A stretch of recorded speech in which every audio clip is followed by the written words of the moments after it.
전남을 가장 잘 아는 뉴스, 헬로티비 뉴스 전남입니다. 24일 기준 순천 지역 코로나19 확진자 1명이 추가 발생했습니다. 순천시는 코로나19 확진자 1명이 추가돼 누적 187명으로 집계됐다고 밝혔습니다. 순천 187번 확진자는 지난 21일부터 23일까지 연향동 필링스 라이브 카페에 있었던 것으로 파악됐습니다. 해당 날짜와 장소에 동선이 겹치는 시민은 반드시 선별진료소에서 검사를 받으시기 바랍니다. 고흥에서 23일 검체한 870여 명이 모두 음성 판정을 받았습니다. 고흥구는 확진자 발생 전후로 일부 교회와 학교, 주민 등을 대상으로 코로나19 진단검사를 진행했는데요. 음성 판정을 받은 870여 명 가운데 확진자와 밀접 접촉한 120여 명은 2주 동안 자가격리에 들어갑니다. 앞서 지난 22일과 23일 고흥군 남양면의 한 마을에서 목사 일가족과 교인 등 7명이 한꺼번에 확진 판정을 받았습니다. 순천시가 마스크 권분 운동을 통해 모아진 120만 장의 마스크를 28만 3천여 명의 시민과 나누기로 했습니다. 순천시는 이달 안에 모든 시민에게 마스크 3장씩을 배부할 계획으로 현재 마스크 포장 작업을 진행하고 있습니다. 마스크는 21일 기준 순천시에 주민등록이 돼 있는 거주자에게 지급하고 22일 이후 전출자는 대상에서 제외됩니다. 생후 2달 만에 숨진 아이를 무려 2년 동안 냉동칸에 숨겨온 친모가 구속 기소됐습니다. 광주지검 순천지청은 아동 학대 치사 및 사체 은닉 혐의로 41살 A씨를 구속 기소했다고 밝혔습니다. A씨는 큰아들과 둘째 딸을 쓰레기가 가득한 집에 방치하는 등 아동복지법상 아동유기, 방임 혐의도 받고 있습니다. 검찰은 두 남매의 복지를 위해 출생신고와 친권 상실 청구를 할 방침입니다.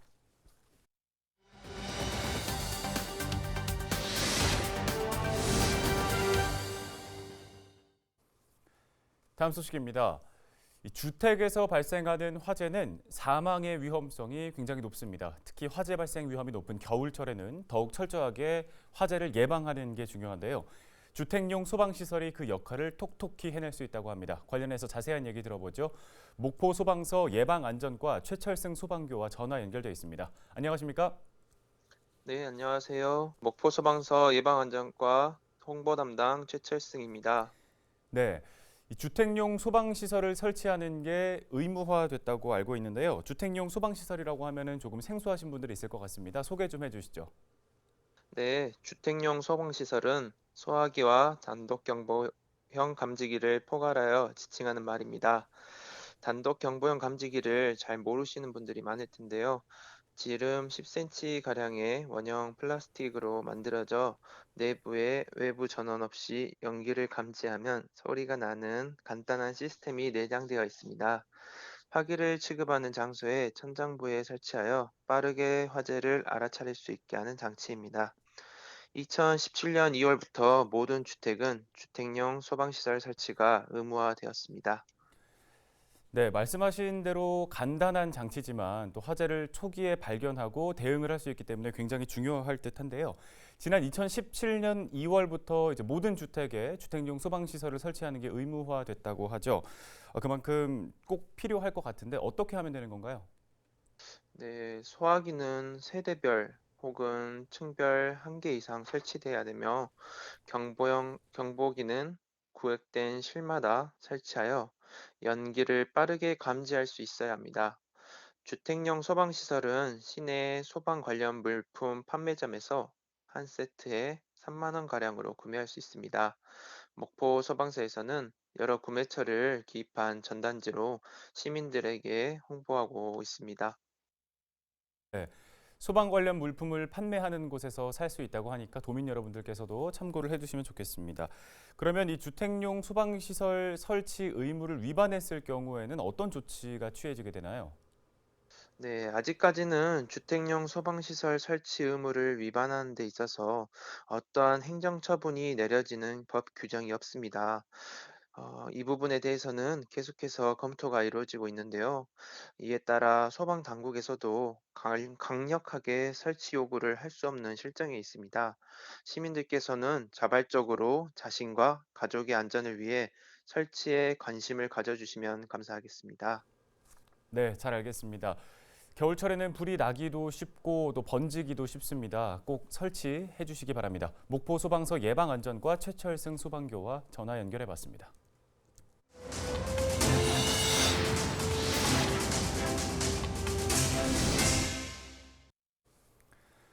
영암군이 코로나19로 경영난을 겪고 있는 소상공인과 택시 종사자를 대상으로 긴급 대책비를 지원합니다.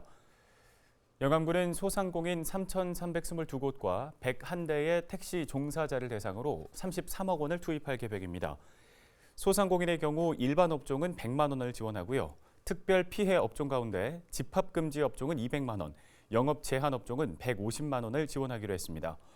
또 온라인 마케팅 비용을 업체마다 최대 50만 원 선착순 지급하고 폐업 점포를 대상으로 제도전 장려금 50만 원을 지원할 예정입니다. 택시 종사자의 경우 1명에게 100만 원을 영암사랑 상품권으로 지급하고 휴업 차량 종사자는 지원에서 제외됩니다. 강진군이 국토교통부 도시재생 예비사업 대상지로 선정됐습니다. 강진군 군동면과 마량면 등 두 곳은 2021년 도시재생 예비사업 대상지로 확정됐으며 전라남도에서는 강진군이 유일하게 두 곳이 선정됐습니다. 군동면과 마량면은 사업비 4억 원씩 모두 8억 원을 지원받아 주민 커뮤니티 공간 조성과 작업 공간 등이 마련될 예정입니다. 도시재생 예비사업은 도시재생 뉴딜 사업의 준비 단계로 지역 주민이 공동체를 형성해 지역에 필요한 사업을 제안하고 또 자발적으로 계획을 수립하는 사업입니다. 목포시가 원도심에 있는 상가 간판을 말끔하게 정비했습니다. 목포시는 간판 개선 공모 사업 선정으로 원도심 청춘로 430m 구간에 있는 상가 간판을 새롭게 정비해 도시 경관 개선 사업을 마무리했습니다. 목포시는 올해에 이어 내년에도 정부의 간판 개선 정비 사업에 선정돼 개항 문화거리와 건해산물 상가거리 일대에서 사업을 추진할 계획입니다. 영암군이 다음 달부터 자동차 종합검사비 일부를 지원합니다. 최근 대기 관리 권역에 대기 환경 개선에 관한 특별법이 제정돼 영암군에 있는 자동차 소유자는 종합검사를 받아야 합니다. 영암군은 종합검사로 인한 추가 비용 인상이 예상돼 최대 3만 2천 원의 비용을 지원할 예정인데요. 자동차 소유자는 종합검사를 받은 뒤 한 달 안에 신청서를 영암군에 제출하면 됩니다. 전기 자동차나 수소차 등 저공해 자동차는 종합검사 대상에서 제외됩니다.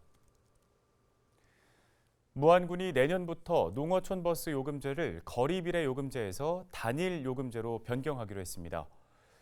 현행 거리비례 요금제는 기본 요금이 성인 1,500원, 중고생 1,200원, 초등학생 750원에 운행거리 10km 초과 시 1km당 약 132원이 할증됐습니다. 내년 1월 1일부터는 단일 요금제를 적용해 성인은 1,000원, 초중고생은 500원으로 통일됩니다. 단 카드를 이용할 경우 목포 시내버스와의 무료 환승을 위해 현행 요금을 유지하기로 했습니다. 경찰이 반부패 종합대책을 마련하고 경찰관들 사이에서 본인 업무와 관련 없는 사건을 문의하지 못하도록 하는 제도를 시행하기로 했습니다. 경찰의 사건 문의 금지 제도가 시행되면서 앞으로는 수사 공조나 검거 기법을 공유하기 위한 문의를 제외하고는 다른 부서에 소속된 경찰관에게 사건의 진행 상황을 문의할 수 없습니다. 민원인이 진행 상황을 묻더라도 담당 부서에 직접 문의하도록 안내해야 하는데요. 전남경찰은 이번 지침을 어길 경우 원 스트라이크 아웃제를 적용하고 특히 사건 청탁으로 확인되면 고발 조치나 중징계할 방침입니다. 진도군이 전라남도에서 주관한 친환경 농업 업무 종합평가에서 대상을 받았습니다. 진도군은 땅심을 높이기 위한 볏짚 환원 사업과 친환경 농산물 생산 장려금 지원 등 모두 42개 사업에서 61억 원을 지원해 친환경 농업에 앞장서고 있다는 평가를 받았습니다. 올해 진도군의 친환경 인증 면적은 3,475헥타르 규모로 지난해보다 4배 넘게 증가했습니다. 목포대학교 사학과가 목포와 신안문화원 두 곳과 함께 지역 문화 콘텐츠 발굴을 위해 서로 협력하기로 했습니다. 새 기관은 업무 협약을 맺고 지방 역사 자료 발굴과 발간, 콘텐츠 개발을 위한 정보 교류에 나서기로 했는데요. 역사 자료 발굴을 위해 답사와 교육을 추진하고 문화 행사를 열어 지역의 역사를 널리 알리기로 했습니다. 목포 소방서가 겨울철 건조한 날씨로 화재 위험이 높아지고 있는 만큼 아파트 경량 칸막이를 올바른 방법으로 사용해달라고 당부했습니다. 목포 소방서는 경량 칸막이 주변에 물건을 쌓아두거나 수납 공간으로 잘못 인식하는 경우가 많아 비상 상황이 발생했을 때 제 기능을 발휘하기 어렵다고 설명했습니다. 경량 칸막이는 아파트 발코니에 설치된 석고보드 재질의 임시 벽인데요.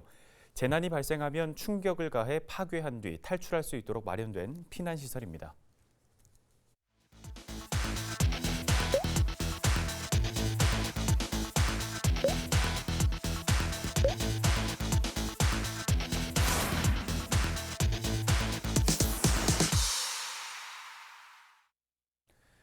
광양시의 내년도 예산이 1조 129억 원으로 확정됐습니다. 광양시는 시의회에 제출한 2021년도 예산안이 상임위와 예결특위 심사를 거쳐 최종 의결됐다고 밝혔습니다. 주요 사업에는 망덕포구 관광 명소화 사업, 다목적 복합체육관 건립, 해양 항만산업 클러스터 기반 구축 등이 포함됐습니다.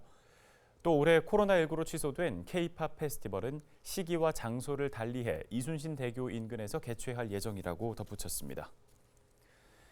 해남군이 전라남도 군 단위에서는 최초로 생활임금을 도입하기로 했습니다.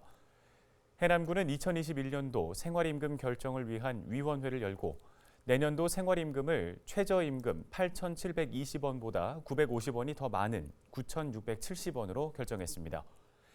해남군에서는 올해 3월 16일 해남군 생활임금 조례를 제정했고 내년 1월 1일부터 시행합니다. 적용 대상은 군 소속 근로자와 군 출자 출연기관 소속 근로자들입니다.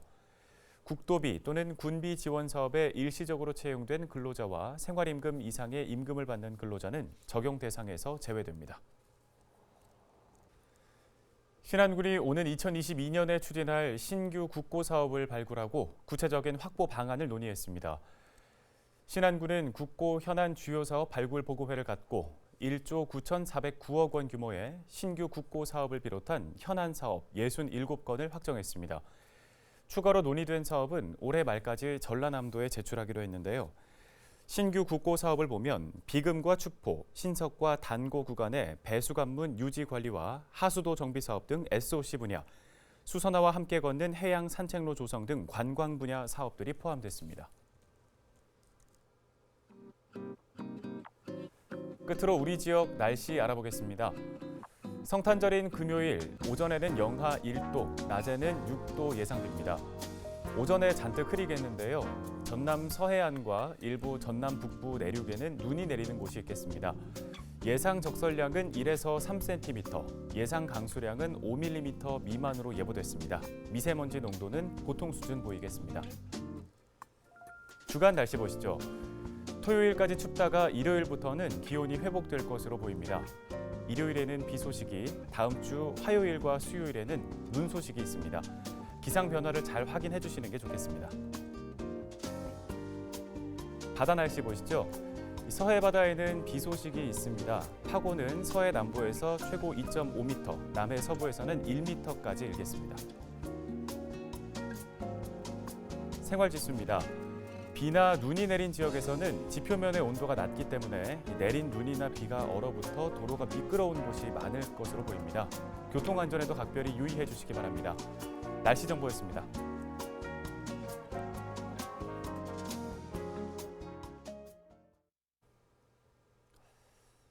네, 사상 처음 또 유례 없는 크리스마스와 연말입니다.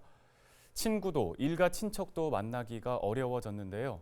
스키장 또 해돋이 명소는 폐쇄되고 꽁꽁 얼어붙은 공연, 극장가도 최악의 크리스마스라고 하고 있습니다.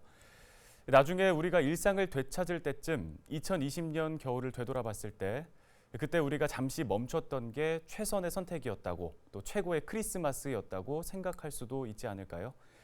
거리 두고 안전하게 건강한 크리스마스와 연말 보내시기 바랍니다. 헬로티비 뉴스 마칩니다. 시청해주신 여러분 고맙습니다.